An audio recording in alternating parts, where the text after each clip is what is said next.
नमस्कार। आज जिस विषय के बारे में हम बात करना चाह रहे हैं उस विषय का नाम है प्लैनेट एक्टिवेशन। आपने अगर एस्ट्रोलॉजी सीख ली और आप प्लैनेट एक्टिवेशन को चूक गए तो आपकी पूरी एस्ट्रोलॉजी व्यर्थ। ये एक ऐसा टॉपिक है, इसे प्लीज बहुत अच्छी तरह समझें, क्योंकि मान लीजिए आपने एक पूरी कुंडली के एनालिसिस कर और आपको पता चल गया कि ये प्लैनेट इस व्यक्ति को इस समय में बहुत अच्छा रिजल्ट देगा, लेकिन वो प्लैनेट उस वक्त पर एक्टिवेट नहीं है, डीएक्टिवेट। तो वो प्लैनेट उस चीज से रिलेटेड रिजल्ट नहीं देगा, तो आपकी पूरी एस्ट्रोलॉजी व्यर्थ हो गई। इसलिए प्लैनेट एक्टिवेशन बहुत जरूरी। एंड प्लैनेट एक्टिवेशन के साथ ही एक चीज मैं ऐड ऑन करवा देता हूं, वो है हाउस एक्टिवेशन। लाल किताब फेमस ही इसी चीज के लिए है कि लाल किताब में हाउसेस की एक्टिवेशन भी दी गई। लाल किताब में कहा जाता है कि ग्रह सोया और घर सोया दो अलग अलग चीजें, और ग्रह सोने से ये कभी भी तात्पर्य ये नहीं है कि उसके घर भी सो जाएंगे, और घर सोने से ये तात्पर्य नहीं है कि वो उसका जो सिग्निफिकेटर है वो भी सो जाए। ये पूरी अलग अलग चीजें, और इसे बहुत अच्छी तरह समझें, क्योंकि ये प्लैनेट एक्टिवेशन हाउस एक्टिवेशन अपने आप में एक पूरा ग्रंथ है। और मैं यही बोल रहा हूं कि ये चीज समझ नहीं आई तो बहुत ज्यादा प्रॉब्लम्स एस्ट्रोलॉजी में आ सकती। आपकी प्रेडिक्शंस गलत जाने के चांसेस इसके थ्रू ज्यादा बन जाते हैं। और अगर इसके आप साथ एस्ट्रोलॉजी करते हो, प्लैनेट एक्टिवेशन थ्योरी या टेक्निक के साथ एक एस्ट्रोलॉजी करते हो, तो प्रेडिक्शंस सक्सेसफुल जाने के चांसेस बहुत ज्यादा बन जाते हैं। तो सबसे पहले हम बात करते हैं हाउसेस एक्टिवेशन के बारे में। तो हाउस, सबसे पहली चीज कि हाउस सोया हुआ कब हो। एक्टिवेट तो आप तब करोगे जब आपको पता चलेगा कि ये हाउस डीएक्टिवेट। अगर आपको पता ही नहीं कि वो हाउस एक्टिवेट है या डीएक्टिवेट है, तो आप कुछ कर ही नहीं पाओगे। तो अगर किसी हाउस में कोई प्लैनेट नहीं है, अगर किसी हाउस पर कोई किसी ग्रह की दृष्टि नहीं है, तो वो हाउस सोया हुआ कहलाएगा। जैसे कि एक एग्जाम्पल के तौर पे मैं हमेशा बोलता हूं कि लाल किताब में खाना नंबर 2 में क्या लिखा जाता है, 10 पड़ा जब तक घर खाली सोया हुआ कहलाता है। ये लाइन आती है लाल किताब सेकंड हाउस में, ये लाइन है, 10 पड़ा घर जब तक खाली सोया हुआ कहलाता। तो अगर 10th हाउस खाली है तो सेकंड हाउस सोया हुआ कहलाएगा। उसका तात्पर्य यहां से समझ आएगा आपको, हाउस एक्टिवेशन एंड डीएक्टिवेशन। अगर हाउस डीएक्टिवेट है तो हाउस को एक्टिवेट आप कैसे कर सकते हो। मान लीजिए first house deactivate, first house में कोई प्लैनेट नहीं है, फर्स्ट हाउस को किसी भी प्लैनेट द्वारा कोई एस्पेक्ट नहीं है। अब आप क्या करो, तो फर्स्ट हाउस को जगाने वाला प्लैनेट कौन सा है, मार्स।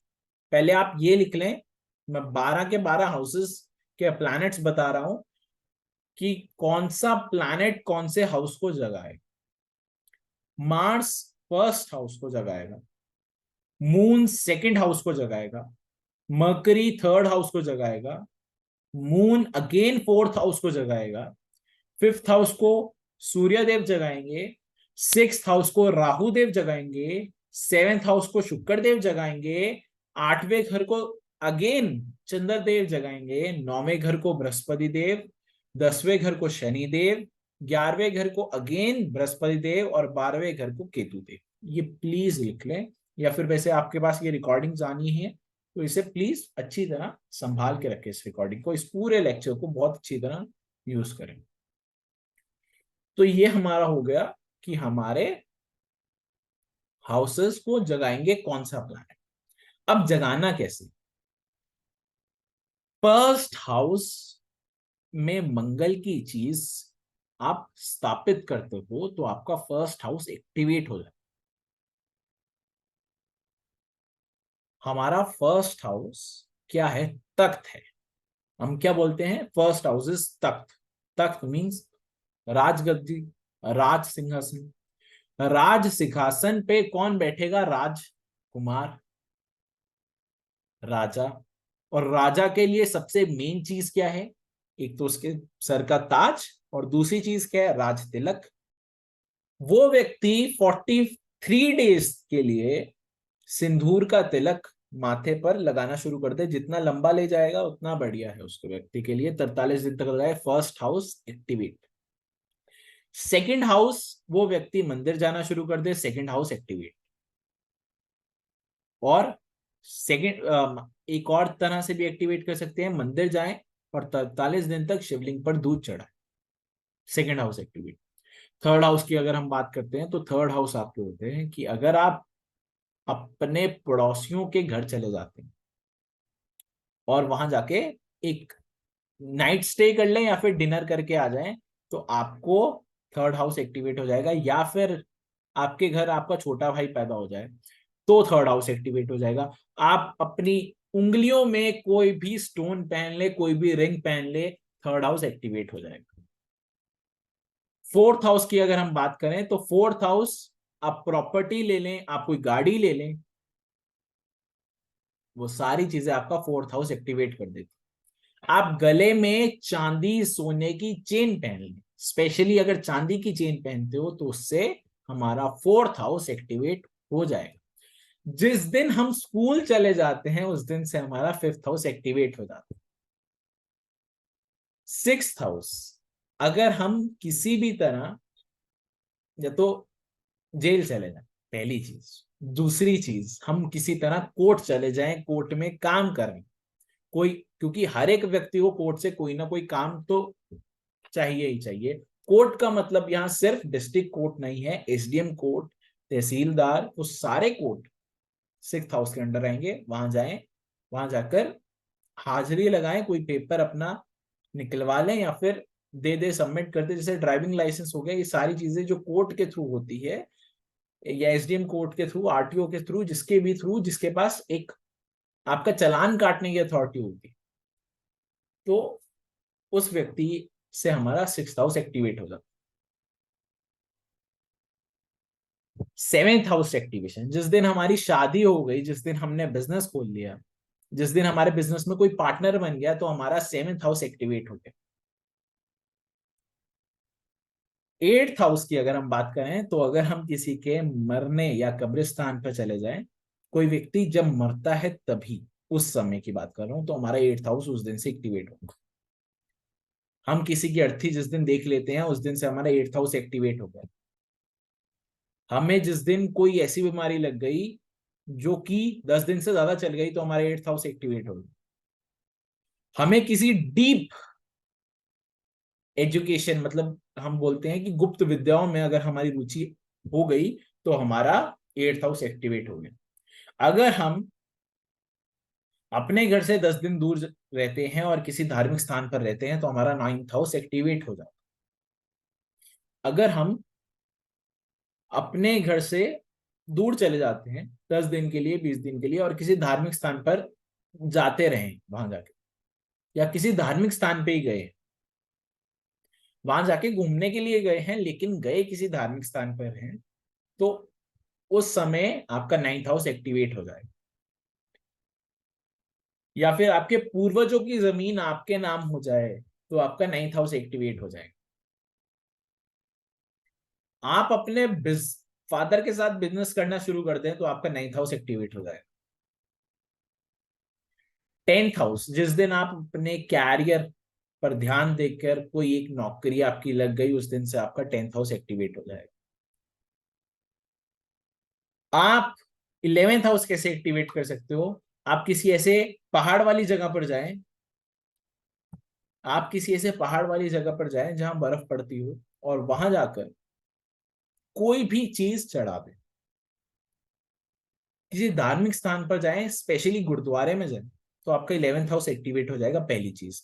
दूसरी चीज, आपको कहीं से इनकम आनी शुरू हो गई तो आपका 11th हाउस एक्टिवेट हो गया। 10th हाउस और 11th हाउस सिमिलरली एक्टिवेट होते, क्योंकि अगर आप किसी कार्य को करते हो, आपकी नौकरी लग गई, तो इनकम तो आनी ही आनी है। तो 11th और 10th कॉरस्पॉन्डिंगली डायरेक्टली एक्टिवेट हो जाते हैं। बट कई बार ऐसा होता है कि व्यक्ति पूरे महीने कर्म करने के बावजूद उसको कहीं से इनकम नहीं आती, तो उसका 10th हाउस तो एक्टिवेट हो गया, 11th हाउस एक्टिवेट नहीं।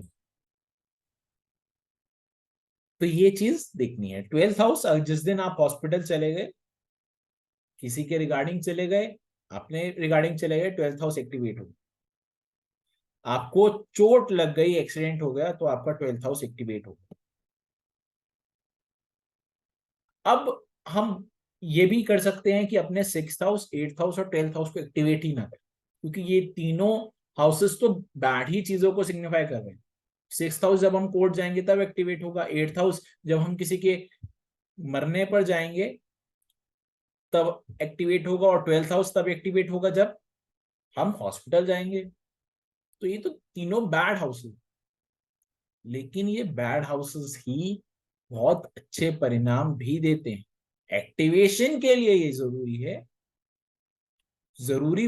अब जैसे 12th हाउस, अगर किसी व्यक्ति का 8th house 12th house activated नहीं होता, तो वो व्यक्ति कभी भी अपने घर से दूर जाकर, या फिर मैं ये बोलूं फॉरेन जाकर, कभी कामयाब नहीं होता है। पहली चीज। 6th हाउस हमारे कंपटीशन को रिड्यूस करता है। हमें कंपटीशन में अगर हमें कंपटीशन में जीतना है तो 6th हाउस हमारी बहुत हेल्प करता है। हमें रिगार्डिंग हमारे कोई कोर्ट केस चल रहा है और कोर्ट केस में जीतना है, तो 6th हाउस बहुत इंपॉर्टेंट है। तो हर एक हाउस की एक महत्व है, और हर एक हाउस एक्टिवेट करना बहुत जरूरी है। डीएक्टिवेट भी करेंगे, उसके लिए मैं आपको थोड़ी देर बाद समझाता हूं कि डीएक्टिवेट कैसे करते हैं। पहले हम अब प्लैनेट एक्टिवेशन के ऊपर भी बात करें। तो प्लैनेट एक्टिवेशन का एक टाइम है। मान लीजिए बृहस्पति देव 16 साल की उम्र के बाद हमारे एक्टिवेट हो जाते हैं। सूर्य देव हमारे 22 की एज के बाद एक्टिवेट हो जाते हैं। चंद्रदेव हमारे 24 की एज के बाद एक्टिवेट हो जाते हैं। शुक्रदेव हमारे 26 की एज के बाद एक्टिवेट हो जाते हैं। मंगलदेव हमारे 28 की एज के बाद एक्टिवेट हो जाते हैं। बुध देव हमारे 34 की एज के बाद एक्टिवेट हो जाते हैं। शनिदेव हमारे 36 की एज के बाद एक्टिवेट हो जाते हैं। राहु देव 42 की एज के बाद, और केतु देव 48 की एज के बाद। ये एक्टिवेशन टाइम है प्लैनेट। आप एक्टिवेट करो ना करो, इसी हिसाब से वो एक्टिवेट हो जाता। अब प्लैनेट एक्टिवेट, आपको मान लीजिए आपको ये पता चल गया कि शनि देव मेरे सप्तम भाव में बैठे। कोई व्यक्ति ये नहीं चाहता कि वो 36 की एज के पीरियड के आसपास कामयाब। मुझे पता चल गया कि मेरे शनिदेव सप्तम भाव में विराजमान है, और शनिदेव एक्टिवेटेड नहीं, क्योंकि लगन में कोई प्लैनेट नहीं, शनिदेव पर कोई दृष्टि नहीं है, शनिदेव के साथ कोई प्लैनेट नहीं, तो शनिदेव सोए हुए कहलाएंगे। अब शनिदेव अगर सो रहे हैं 7th हाउस में बैठकर, जो कि मुझे यहां बैठ के इतना धन देते हैं कि वो व्यक्ति अपनी, उसके पास अगर 4 लड़कियां हों तो 4 लड़कियों की शादी भी कर दे विद दहेज। इतना पैसा उस व्यक्ति के पास होता है। 3 से 4 ऐसे व्यक्ति के पास घर हो सकते हैं, बहुत पैसा होता है। शनि सप्तम वाले की बात कर रहा हूं। अब शुभ और अशुभ कंडीशन वो मैं उसमें समझा चुका हूं, वो मैं यहाँ खींचना नहीं चाहता। तो उस शनि देव को हम एक्टिवेट कैसे करें? क्योंकि हमारा, अगर मान लीजिए हमारा 20 साल 22 साल की व्यक्ति है, उसे कैरियर में अब फोकस करना है, उसे कोई कैरियर चूज करना है, उसे कोई कार्य करना है उस जिससे उसके पास धन है, और उसके शनिदेव इस समय एक्टिवेट नहीं है, तो वो उसे व्यक्ति को सपोर्ट नहीं कर रहे हैं। अब सपोर्ट ना करने के कारण अब शनिदेव से जो इतनी सारी चीजें सिंबलाइज है वो उस व्यक्ति को नहीं मिलेंगी। इसलिए हम यहां अब सैटर्न को एक्टिवेट करें। जरूरी है हमारे लिए सैटर्न को एक्टिवेट करना। अब सैटर्न को एक्टिवेट कैसे करेंगे, क्योंकि वो तो 36 की एज में एक्टिवेट होगा सैटर्न, हमें उससे पहले करना। तो कई लोग तो ये बोलेंगे कि शादी कर लो, शनि भी एक्टिवेट हो जाएगा, क्योंकि हाउस एक्टिवेट हो गया तो प्लैनेट भी एक्टिवेट हो जाएगा। गलत। शनिदेव शादी से एक्टिवेट नहीं होंगे। शनिदेव एक्टिवेट तब तक नहीं होंगे जब तक आप उन्हें एक्टिवेट नहीं करोगे, या फिर 36 की एज में होंगे, पहले नहीं होंगे। अब हमारे पास कुछ terms and condition. Seventh house को, सेवेंथ हाउस के कारक कौन से प्लैनेट है? बुध एंड शुक्र। सिंपल चीज। फर्स्ट हाउस से दृष्टि भी चाहिए हमें, तभी हम बोलेंगे कि हमारे सेवेंथ हाउस का जो सैटर्न है वो एक्टिवेट हो जाएगा। अब इसमें कंडीशन समझे। बुध है बांस, शुक्र इज म्यूजिकल इंस्ट्रूमेंट जिसे हम बोलते हैं बांसुरी। फर्स्ट हाउस में अगर कोई प्लैनेट है तो हम भरेंगे चीनी। अगर फर्स्ट हाउस में कोई प्लैनेट नहीं है तो हम भरेंगे गुड़। अब इसका चीनी और गुड़ का भी समझ लो। फर्स्ट हाउस मार्स एंड सन का है। सूर्य और मंगल की एक कंबाइंड चीज बोल दूं तो वो है गुड़।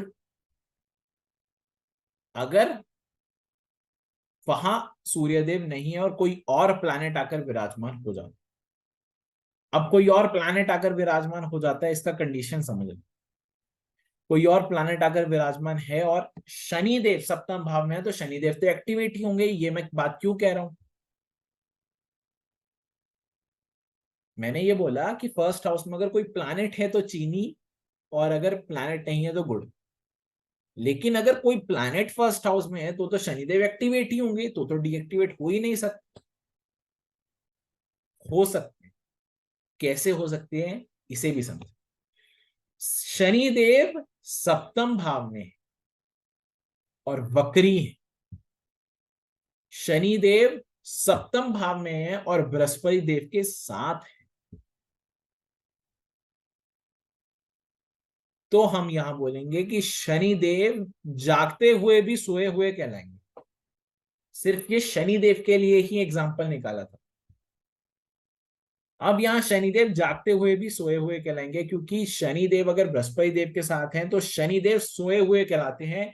इस चीज की गांठ मारो।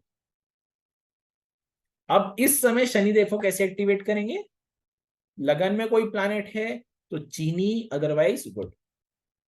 बांसुरी लें, उसके ऊपर ब्लैक पेंट कर दें, या ब्लैक बांसुरी लें, उसके अंदर गुड़ भर दें और उसे जमीन में दबा दें। बेस्ट रहेगा कि आप अगर किसी मैरिज पैलेस के अंदर दबा दें तो वो बेस्ट चीज, उससे बेस्ट चीज नहीं। या फिर किसी घास वाली जमीन के अंदर दबा। इस समय शनिदेव सेवेंथ हाउस में एक्टिवेट हो जाए, बृहस्पति देव का जो असर है वो खत्म हो जाए शनिदेव से। अगर अब यहां फॉर एन एग्जाम्पल शनिदेव की जगह कोई और प्लैनेट ले आते, वो प्लैनेट, जो प्लैनेट सेवेंथ हाउस में अच्छा करे। मान लीजिए सेवेंथ हाउस में कौन सा प्लैनेट अच्छा? शुक्रदेव सप्तम भाव में ले आते। तो शुक्रदेव अगर सप्तम भाव में बैठे हैं और सोए हुए हैं तो यहां आप गलत हो। इसलिए गलत हो क्योंकि शुक्रदेव सेवेंथ हाउस को जगाने वाले प्लैनेट है। जो भी प्लैनेट जिस भी घर में होगा, मान लीजिए शुक्रदेव सेवेंथ हाउस को जगाने वाले प्लैनेट है, मैंने बोला, तो शुक्रदेव अब यहां कभी सोए हुए कहलाएंगे नहीं। शुक्रदेव सप्तम भाव में अगर बैठे हैं तो शुक्रदेव कभी सोए हुए कहलाएंगे नहीं। ऐसे ही सेम जो भी उस घर का, मैंने बोला ये प्लैनेट इस घर को जगा देगा, वो ही प्लैनेट उसी घर में बैठा है तो वो प्लैनेट उस घर में कभी सोता नहीं। दूसरी चीज हो गई। तीसरी चीज, अब मान लीजिए हम फॉर एन एग्जांपल बुध को ले आते हैं सप्तम भाव में। अब ये ना ही उस घर को जगाने वाले प्लैनेट है, ना ही ये उस घर के कोई और चीज सिंबलाइज है बुध देव से, सिर्फ उस घर के कारक हैं बुध देव बस। अब हम बुध देव की यहाँ क्या रेमेडीज करें कि बुध देव 34 की एज से पहले पहले जागृत हो जाएं और हमें हमारे कैरियर में अच्छी चीज दे दें। तो हम अगेन क्या करेंगे, बुध की चीज क्या है? हरी मूंग। हरी मूंग सप्तम भाव, घास वाली जमीन या मैरिज पैलेस के अंदर हरी मूंग दबा देते हैं, बुध देव एक्टिवेट। सिंपल। उस प्लैनेट की कोई वस्तु ले और उस हाउस के अंदर दबा दे। ऐसी 11th हाउस में मैंने बोला पहाड़ वाली जमीन हो, वहां कोई गुरुद्वारा हो या मंदिर हो, उसके अंदर आप वो प्लैनेट के रिगार्डिंग चीज वहां दें, तो आपके 11th हाउस में जो भी प्लैनेट बैठा है वो वहां एक्टिवेट हो जाएगा। 5th हाउस में है तो स्कूल के अंदर दें, स्कूल के बच्चों को दें, वो 5th हाउस में एक्टिवेट करवा देंगे। 4th हाउस में है तो पानी के नीचे की जमीन में दबाएं तो एक्टिवेट हो जाएगा, या पानी में बहाएं तो भी एक्टिवेट हो जाएगा। लेकिन पानी में बहाना कब है और जमीन के अंदर कब दबाना है, इसकी दो कंडीशन है। ये हम प्रैक्टिकल में ही समझेंगे क्योंकि ये लंबा खिंच जाएगा और जो ओवरव्यू है ये ही सारा काम खराब हो जाएगा हमारे। तो हमने हाउसेस एक्टिवेशन के बारे में बात कर ली, प्लैनेट एक्टिवेशन के बारे में बात कर कि हाउसेस कैसे एक्टिवेट होते हैं, प्लैनेट कैसे एक्टिवेट होते हैं और कब होते हैं।